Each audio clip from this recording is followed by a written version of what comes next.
Binubuo ng 7 Emirates ang UAE. Emirate ang tawag sa kanilang mga teritoryo na pinamumunuan ng isang emir. Emirati naman ang tawag sa mga mamamayan nila. Isa sa 7 Emirates ang Dubai na ating bibisitahin. Sinong mag-aakala na ang malawak na desyerto noon? Progresibo at mayamang syudad na ngayon. Nagsimula ito nang matuklasan na ang langis sa Dubai noong 1960s. Umunlad at naging moderno ang Dubai. Nagsulputan ng matataas at futuristic na mga gusali. Ang una nating dadayuhin ang pinakamalaking fish market sa Dubai, ang Waterfront Fish Market. Believe it or not, mamamalengke ako ngayon. Pero parang ang sosyal nitong lugar kung saan ako mamamalengke. Yes, merong fish market. Pinakamalaking fish market dito sa Dubai, United Arab Emirates.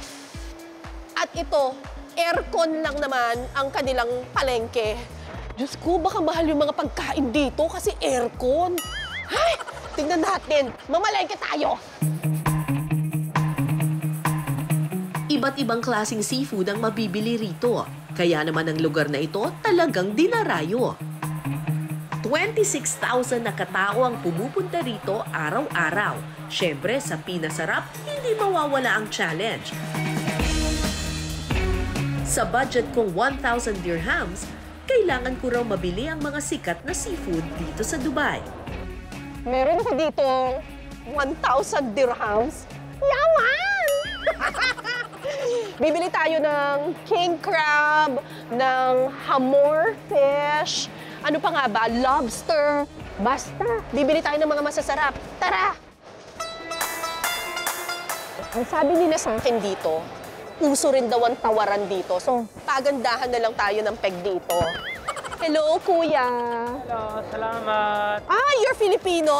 No, Filipino, I am Pakistan. Ah, you're Pakistan. Yes, wow. What is this? This crab. Crab. How much this one? This one 30. 30? Yes. What's 30? 30 dirham. Oh, okay. This is 30 Yes, 30. per kilo. Oh my gosh, that's a lobster. Yeah, this is lobster. It's not alive. No. Ah, okay. It's frozen. How much lobster? How much? 120. 120. Yes. But for pretty woman, how much? 110 I give. Yes. Not 100. Okay, 100. Okay. Oh, you're very nice to me. Ganda lang ang puhunan po para makatawad dito. Simulan na natin ang challenge. So, isa sa mga sikat na mga isda nila dito ay yung tinatawag na hamor fish. Ito daw yon. Lapu-lapu. It's lapu-lapu. Ah, masarap tong pang sweet and sour. Tapos, tsaka yung mata, okay pa, mukhang fresh pa siya. Hindi pa namumula yung mata. This one, how much this one? Can you check? 25 only. Tawad. This one fresh. Okay, very good. Okay, I take it. Okay, 25. Ano gusto natin? Mga dinadaan sa ngitim, makakatawad tayo. Okay. Thank you. Okay, nakabili na tayo ng hamor fish. Go-to place daw ng mga may seafood craving ang pamilihang ito. Bukas kasi ito ng 24 oras. Maraming premium seafood ang mabibili dito sa Dubai, UAE. Galing ito sa iba't ibang mga sources. Galing sa Arabian Gulf, galing sa Mediterranean, galing sa Australia, sa Alaska, at pati sa Asia. How much like this? One piece. One piece like that. Wait, how much, Purse? Okay, check me. 110. 110 is the last I price. give 120, 130 selling. I give for you 110. 105. Okay, 105. Okay, now you're my friend. Dinaan sa hawak. 105. 150, huh? Okay, 150. Okay, what's your name? Tariq. Tarik. I like you, Tarik. Okay, I will thank buy another one for you because I like you. Let's go. Fresh? Yes, very, Okay, okay. How much like this? 1 kilo 70 dirham. 70? Yes. 70. But for pretty lady, I give 65. 65? Okay. Kilo. 1 kilo. Marami kasing mga Pilipino nagbebenta na rin dito sa fish market at marami rin Pilipino ang bumibili. Kaya marunong na rin silang tumawad. Okay, how much? 65. Thank you. Thank you also. Sabi nila, saan mang panig ng mundo may Pilipino. Sa mga fish stall kaya rito, may makikita kaya tayong kababayan? Oh, Ate Mary, presyong Pinoy. Oo, presyong Pinoy. Mababang presyo. Pang-calamares. Pang-calamares, eto, malaki. Ano tawag dyan? Sa Pilipinas, hindi yan yung Pusit. lumot. Pusit lang talaga. Talagang pusit na malalaki. Ito yung pusit Bisaya Oo, eh. eto. Oo. Pwede rin pang-calamares to. Pero mas maganda na to. Oo. Hindi mas matigas Sarap. to. Hindi naman. O sige. Oo. Magkano dito? 25 na lang. Kabayan price. Talaga? Oo. O, Kabayan sige. price. Medium. Isang kilo daw po, te. 1 kilo, ayan. Medium lang, te. Medium lang. Huwag yung Ah. masyadong malaki kasi tumitigas pag malaki masyado. Oo, sige. Medium size. Ano ba yung medium size? Yan. Ganyan. Eto. Yan. Okay, yan. Kasi, huwag ko Eto, bibili ng masyadong set. malaking-malaki. Kasi baka masyadong matigas na yon, mahirap iluto. Medium size lang, te. Oo, Ang tamang ayan. Binibigyan kita para malambot. Correct. Oo, Corrected hindi by. mahirapang nguyain. Yes, ayaw natin yung parang goma. Oo. Ayan. Matagal ka na dito, te. Oo, 7 years na. 7 Dito nagtitinda. Ah. Dito natutong magtinda. Ayaw mo na sa Cavite. Gusto ko naman umuwi. Siyempre, doon ang ating bayan Sinilangan. Di ba? Saan kayo sa Cavite? Oo, sa Bacoor. Ay, Bacoor! Oo. 1 kilo lang? 1 kilo lang, te.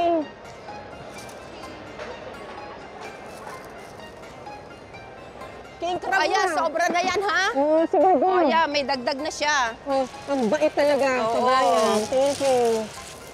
Si Brim, salmon. 20. Ano ba ito? 20 ba ito? 10, 20. Magkano na lahat? 25 lang. 25. Ang bait mo talaga, May te. discount ka na dyan. Thank you, te. Hindi ko naiintindihan itong mga pera nila dito.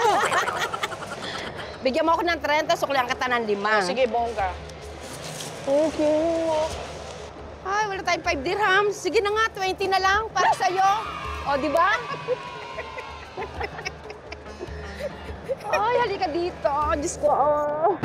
Akalain mo, tinawaran ko ng 25, binigay sa akin ng 20. Siyempre, May sobra kabayan. pa. Thank you, te. Okay. Okay, bongga!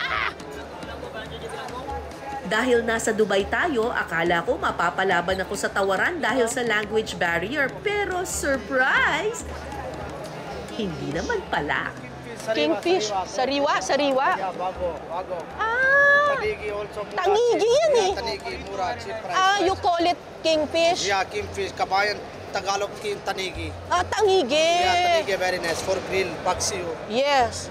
Or, Very nice. or Fresh. tangigi steak, like this, that. like Okay, this okay. after slice. You give me 4. Okay. Wait, how much? On cheap price. Cheap. Wow, how much?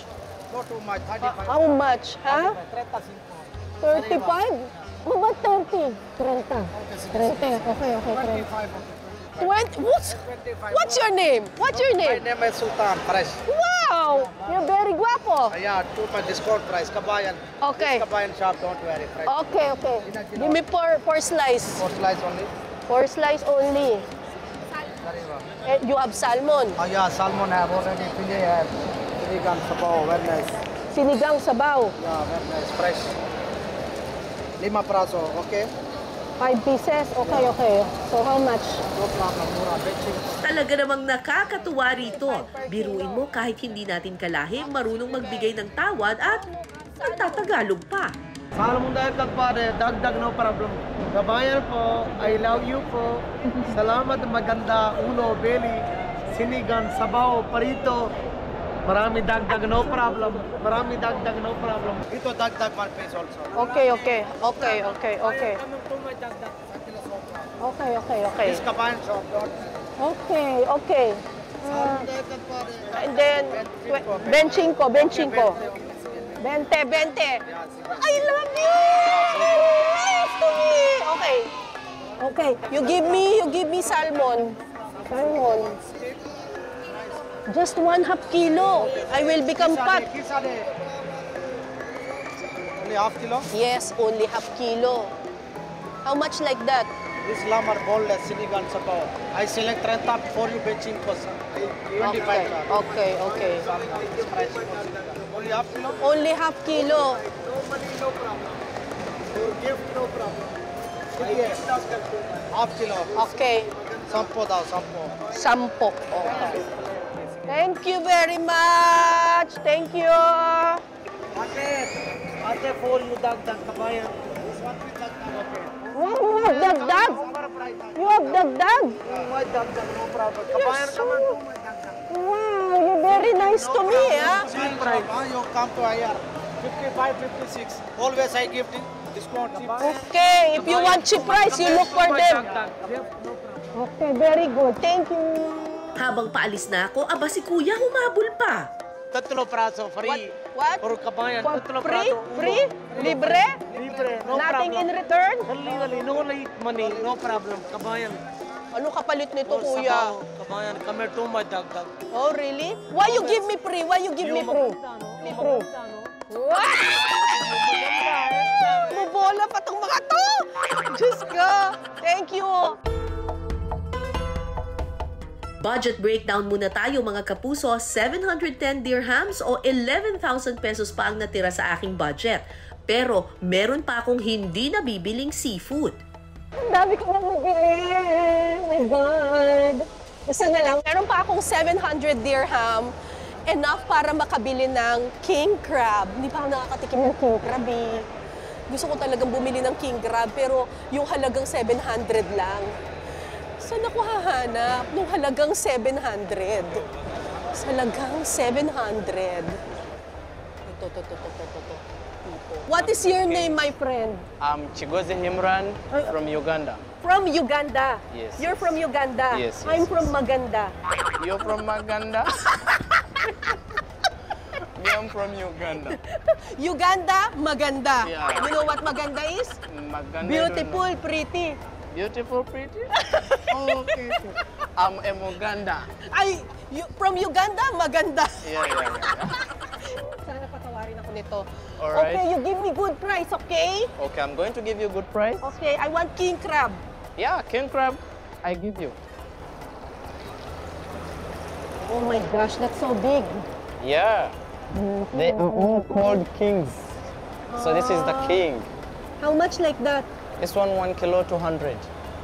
1 kilo, 200. I only have 700 peso, 700 dirham. It depends. It depends on the kilos. Okay. Then when you we give weigh me it- enough for 700. Oh, let us see. Okay. Sinabi ko na, pakatotoo na tayo. 700 lang pera natin. See? 200 dirhams daw per kilo. Sasapat kaya ang pera ko para makabili ng king crab? Abangan mamaya. Sa gitna ng mga modernong gusali na nakatayo sa Dubai, may isang local restaurant na nagsiserve ng masarap na kebab sa loob ng marami ng dekada. Dahil sa tagal nito, naging go-to restaurant na ito hindi lang ng mga lokal at turista, kundi pati mga Pilipino. 14 years na kami dito, tapos pabalik-balik na lang kami dito. Kasi nga, oldest kebab restaurant sa Dubai, tsaka sikat talaga siya. Kita niyo naman yung paligid, daming picture. Taga Abu Dhabi pa kami. Wala, nagpasyal lang kami dito. Tapos sabi ko, kain tayo, tingin tayo ng medyo biryani o something na kakaiba, kebab. So, nakatating kami dito. Hindi rin namin... Okay naman siya, goods naman siya, walang problema. Sarap siya, sarap. The best. Ang kebab ay isang Arabic word na ang ibig sabihin minced o tinadtad. Mga kapuso, hindi pa tapos ang ating palengke challenge, makakabili pa kaya ako ng king crab? Gusto ko talagang bumili ng king crab, pero yung halagang 700 lang. Saan ako hahanap?